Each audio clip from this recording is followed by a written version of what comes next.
agora eu vou falar dos sistemas de anestesia inalatória, tá? Então hoje, né, gente, aqui no Brasil, eu vou falar dos 3 mais simples, tá, gente? Eu não vou estar ali trazendo todos os sistemas de anestesia inalatória para todos vocês. Tá? Então eu vou estar aqui falando do que a gente mais utiliza, não é mais simples, mas do que a gente mais utiliza, tá?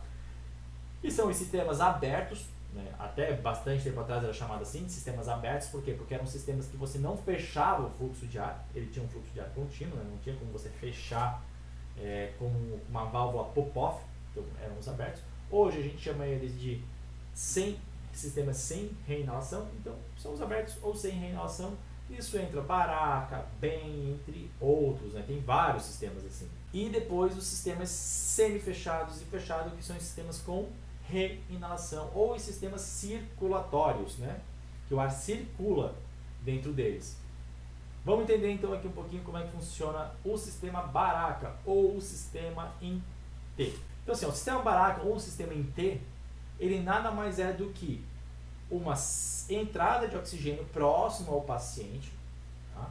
Ele é uma entradinha. Gente, o sistema Baraka, então, ele vai ventilar, ele é indicado para o paciente até 7 quilos. Mais que isso, tem algumas pessoas que falam até 12, tudo, mas gente, até 7 é o melhor que a gente tem a fazer, tá? Então, o sistema até 7 quilos, ele é show de bola, ele é muito legal, ele funciona muito bem. Quais são os problemas, né, do Baraquinha? O Baraka, gente, a gente não consegue fazer PIP. O sistema Baraka, né, gente, então ele é um sistema de fluxo contínuo. O ar entra, sai, ar entra, sai. Ele não tem reinalação. Qual que é o problema disso? Eu não tenho a PIP, eu não tenho um aquecimento do ar. O oxigênio, ele vem em uma temperatura baixa para o paciente. Quem assistiu a live de hipotermia, falei sobre isso. Então, ele acaba resfriando mais o nosso paciente. Então, nós não temos um aquecimento desse ar que entra e ele não tem uma PIP, ele não tem um controle de PIP. Então, ele não é tão legal assim, né, para se fazer. Ele acaba sendo mais usual hoje no Brasil de sistemas sem reinalação porque é barato, né? É um sistema barato de ter aí com 100 pila, menos 100 pila, 120 pila, você compra um baraquinho, tá? Ou um sistema T. Agora, né, vou falar aqui para vocês do sistema de BEM ou LAC, né? O sistema de BEM já é um sistema diferenciado, né? Porque ele acaba sendo um sistema semi-fechado, mas sem reinalação, tá? Ele não é um sistema aberto 100%, né? Mas ele não tem recirculação de ar. Para quem não lembra, o sistema de BEM é aquele sistema onde tem uma mangueirinha fina, né? Uma mangueirinha fina. Gente, estou falando mangueirinha aqui para ser de maneira bem singela para vocês, tá? Mas uma mangueirinha que passa no interior de uma mangueirona e faz com que o paciente seja ventilado de uma maneira melhor. Ele tem uma pop-off no final, então como vocês podem ver aqui na imagem, né? Aqui no fundo ele tem a pop-off, aqui ó, a entrada do oxigênio, ele passa dentro aqui, ó, vocês percebem que tem a mangueirinha e vai para o paciente. O ar volta por fora, aquecendo o ar que está dentro da mangueirinha, né? Então aquecendo o ar que está dentro da mangueirinha, vai para um balão reservatório, que a gente usa para ventilar o nosso paciente, quando precisar, e sai para o ambiente. Se eu preciso fazer uma ventilação, esse sistema ele tem uma pop-off, né? Então a gente consegue fechar ele para fazer uma ventilação de maneira efetiva. Qual que são as vantagens dele para o sistema T, né, para o Baraquinha? Você consegue ventilar pacientes até 12 quilos aqui, né? Então você consegue ventilar pacientes maiores nesse sistema, e aqui você tem um aquecimento do ar, né? Então, do ar, né? Então, quando o ar ele vem por essa mangueirinha pequena que está aqui, ó,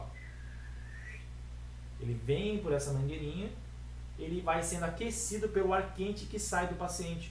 Então, ele já entra aquecido. Então, o paciente perde menos temperatura pela respiração.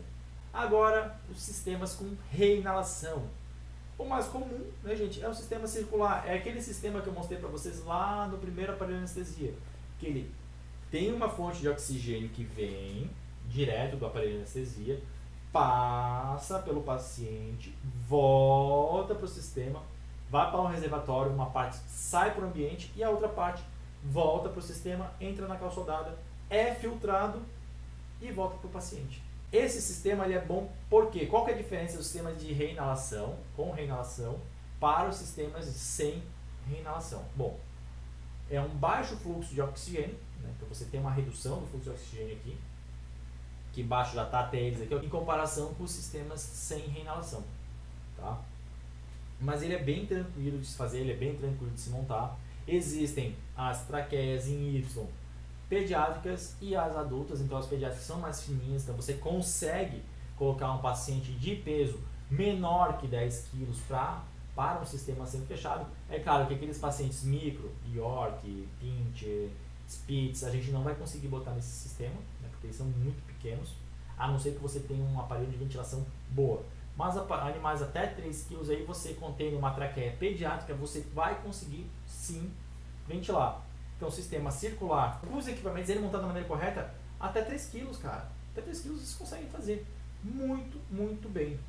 E aí, qual que é a vantagem deles? Que eu já falei, então, você tem redução do consumo de anestésico inalatório também, tá? Não é só a redução do consumo de anestésico geral, redução do consumo de anestésico inalatório, redução do consumo de oxigênio, e você consegue ventilar esse paciente de maneira mais efetiva, porque nesse caso, o teu sistema está acoplado, ele está todo fechado quando você precisa ventilar. E aí você controla a pressão dele. Eu até esqueci de botar os relógios de pressão lá, mas todo aparelho de anestesia, ele vem com um manômetrozinho de pressão, tá? Ele vem com aquele manômetrozinho de pressão ali, então na hora que você vai ventilar, você consegue ver, opa, joga ali um pouquinho, entre 10 e 12, né? Então você ventila até chegar ali no volume esperado do seu paciente, né? No volume esperado que o paciente precisa. Então, a escolha disso aqui, gente, é muito importante. É crucial, porque eu já fui em vários locais que chegava lá, tipo, era um baraca e a única coisa que as pessoas trocavam era balão. Não botava no sistema, trocava balão, sabe? Então, cara, usava assim, ó, Deus dará. A sorte, assim, o paciente seria vivo porque tinha sorte, sabe? Porque não era para morrer naquele momento. Mas, não, cada um tem a sua função, cada um tem a sua indicação. Então, prestem atenção nos sistemas de anestesia, porque isso faz a diferença, faz diferença, isso salva a vida, né, do teu paciente na anestesia. Agora, digamos ali, chegou uma emergência, você só tem um cilindro de oxigênio, uma mangueira e um baraca, chegou um paciente de 30 quilos, tu não vai sair correndo, achar um aparelho de anestesia para trazer até a emergência, entubar e aí sim oxigenar. Não. Né? Emergência é emergência. Tem que ter ali baraquinha, bota um balão grande e faz a ventilação com o balão grande.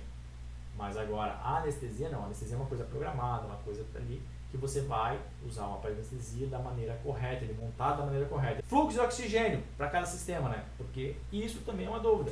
Eu chego lá e só abro o meu sistema de oxigênio e deixo. Bota ali entre 1,5, 2, 3 litros, às vezes eu boto 5. Não, gente, não é assim que funciona, né? Você precisa saber que existe um cálculo para isso, que existe um volume calculado. Pessoas estudaram para fazer isso, né? E a gente estudou para passar para vocês. Então aqui, ó, num sistema aberto, tá? Um sistema aberto, você vai usar em torno de 150 a 300 ml por quilo. Então, digamos ali, que um paciente de 5 quilos, 5 vezes 3, vai consumir 1,5 litro no máximo, ou 750 ml, tá? Entre 750 ml a 1,5 litro de oxigênio. Então, você vai botar ali em torno de um paciente de 10 quilos, se tu botar num baraca, ele vai consumir 1,5 litro a 3 litros. Vocês estão vendo aqui, aqui vocês conseguem perceber a falta de economia que é você usar um baraca para um paciente de grande porte. Tu pega um paciente de 25 quilos, vai usar 300 ml, dá 7 litros quase. Então o fluxo é alto, a economia é baixa, por isso que existem os outros sistemas. Já no sistema semi-fechado é de 50 a 100 ml. Então você pega um paciente de 20 quilos, tu vai usar 1 litro, máximo 2,5 litros, né? Então você reduz o consumo. Isso é importante. Isso você tem que saber. Então a taxa de oxigênio não é só você olhar e botar. Ali, pá, pum. Não. Existe regra para isso. Tá? Então se você não olhava isso antes, comece a olhar agora, comece a dar uma atençãozinha. É importante, salva a vida do seu paciente.